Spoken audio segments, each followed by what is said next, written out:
In the novel Grendel, John Gardner retells the first part of Beowulf from Grendel's point of view. When we first see Grendel, it is spring in his 12th year of war with Hrothgar.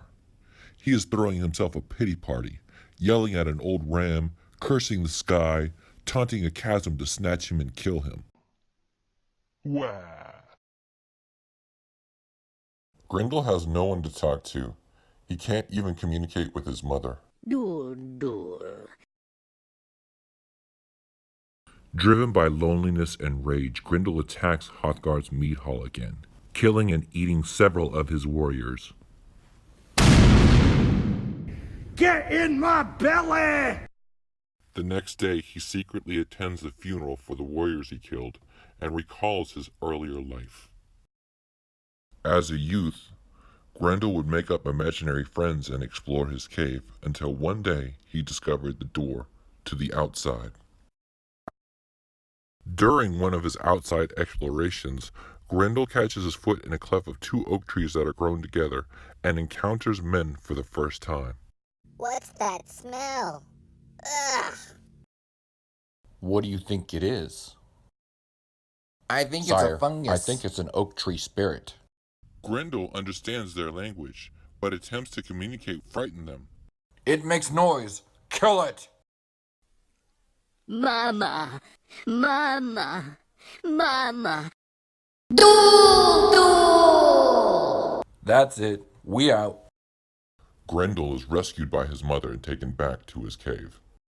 That incident did not immediately turn Grendel against humans. He was fascinated by them, and for the next several years watched them like a reality show. It was confusing and frightening. I was sickened, if only at the waste of it. All they killed, cows, horses, men, they left to rot.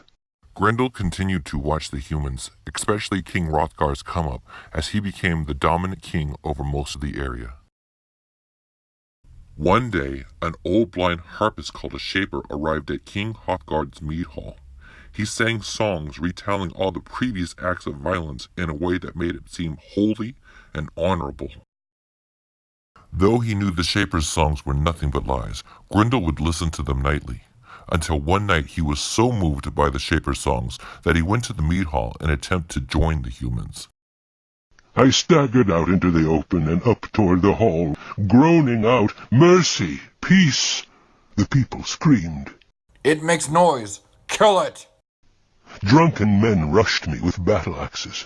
I sank to my knees, crying, "Friend! Friend!" They hacked at me, yipping like dogs. Grendel runs to the forest, cursing man. Why can't I have someone to talk to? The Shaper has people to talk to. Hrothgar has people to talk to. Why can't I have someone to talk to?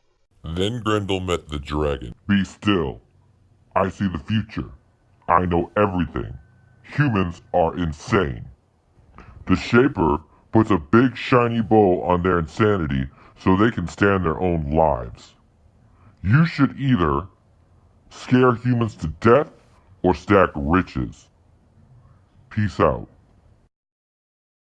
Grendel goes to listen to the Shaper again, not yet convinced by the advice of the dragon to become a death-dealing monster. At the mead hall, a guard sneaks up on Grendel and hits him with a sword blow that should have killed him. Grendel discovers that the dragon put a charm on him that made him invulnerable to man's weapons. It makes noise. Kill it! I'd meant them no harm, but they'd attacked me again. Now that was past. I was Grendel, ruiner of mead halls, wrecker of kings. Eyes, lungs, pancreas. So many snacks, so little time.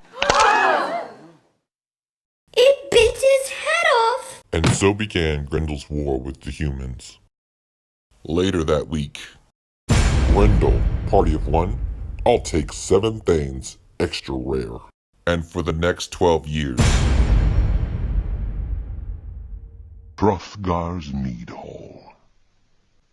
How, you may ask, could I hound him, shatter him again and again, drive him deeper and deeper into woe? Why should I not? Has he made any move to deserve my kindness?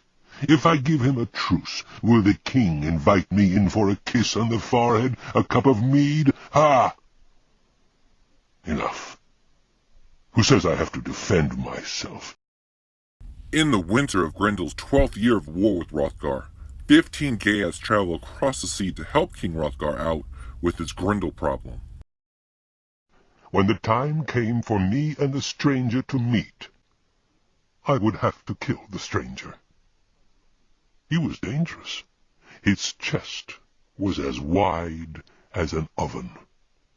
His arms were like beams.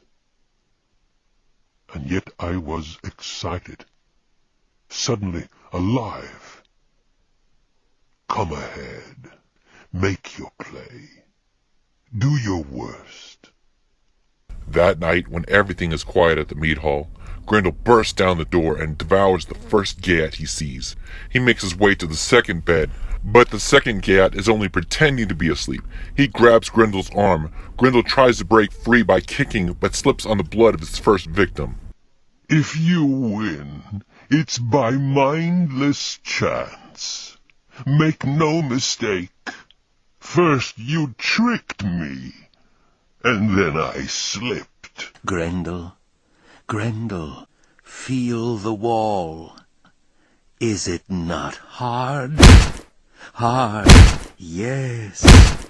Observe the hardness. Write it down in careful runes. Now sing of walls. Sing, sing raving hymns. Hooray for the hardness of walls. Terrible, terrible.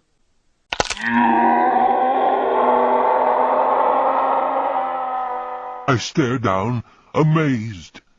He has torn off my arm at the shoulder. He stretches his blinding white wings and breathes out fire.